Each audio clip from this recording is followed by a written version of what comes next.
All right.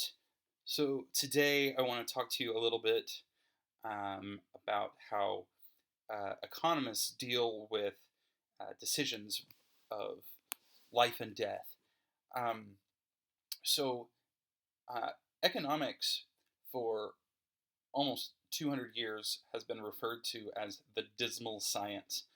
Um, and it's kind of because of the way that we look at certain problems and kind of the cold, calculating way that we look at stuff.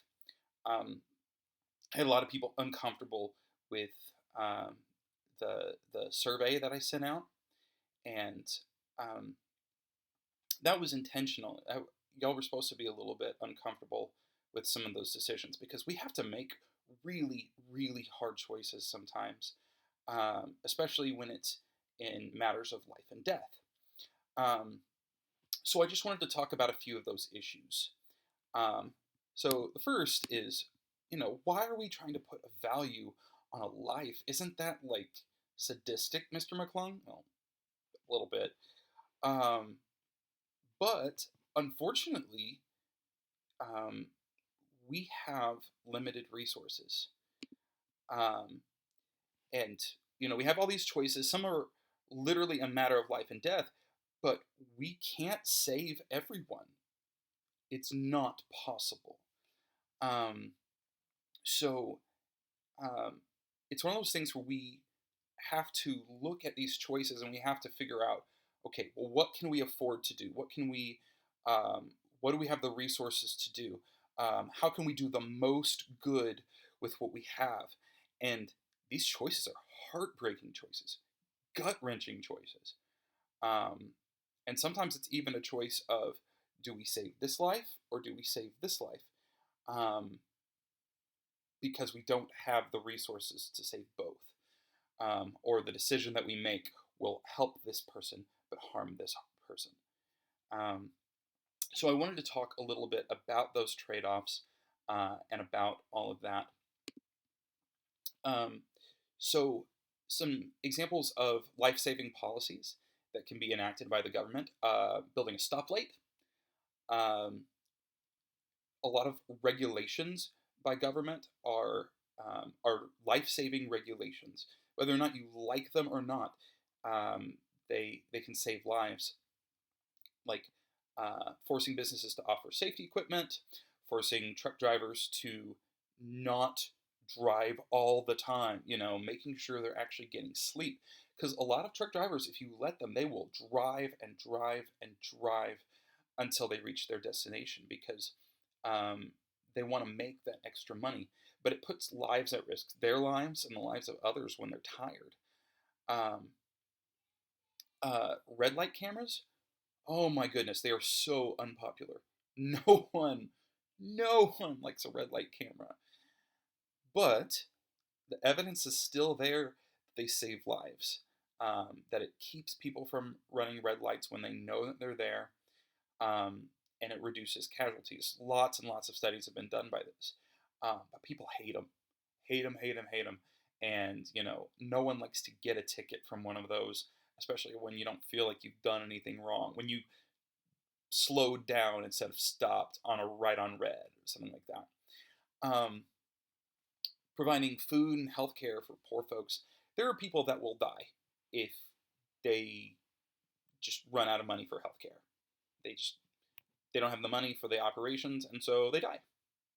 Um, and some people, they don't have the food they need, and providing that food is saving their lives. I wanted to put this one on here because it's really controversial, and they're not entirely sure that it's even effective. Um, Supervised injection sites. Now, some people look at these as being just nutso, just crazy. What supervised injection sites are basically, it allows a place for drug users to come and inject themselves. Like, why would we do that? Well, there's two big reasons. So, first of all, if they overdose, um, they will immediately be able to receive care, and hopefully you'll be able to prevent an overdose from happening. Because medical care for overdoses is very expensive, and there's the potential loss of life. But also make sure they have clean needles, so they're not uh, getting infectious diseases that will be spread to others. So it's not just saving their lives, but it's also saving the lives of others, or at least that's the principle of it. Um, some of y'all are like, that is horrible. That is stupid. Well, what are you willing to do to save a life? Okay, that's what this whole concept is about today. I also want to talk about foreign aid. A lot of people don't like offering foreign aid to other countries. If it's our tax money, why isn't it staying here? Why aren't we doing it?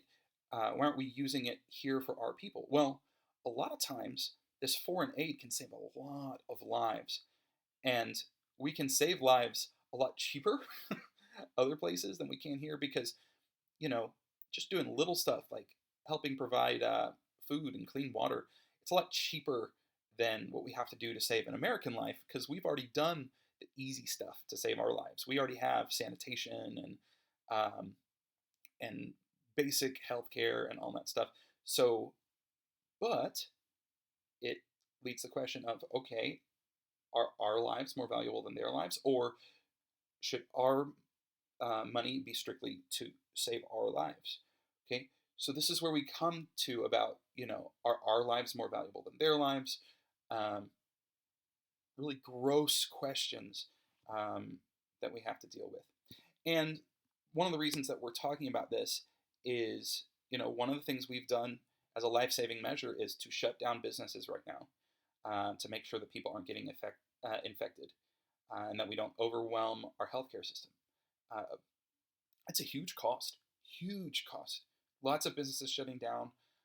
Some of them will not survive the shutdown, but it will potentially save lives. We're not sure how many lives at this point, um, but we're doing this to save lives. But all of these things have a cost.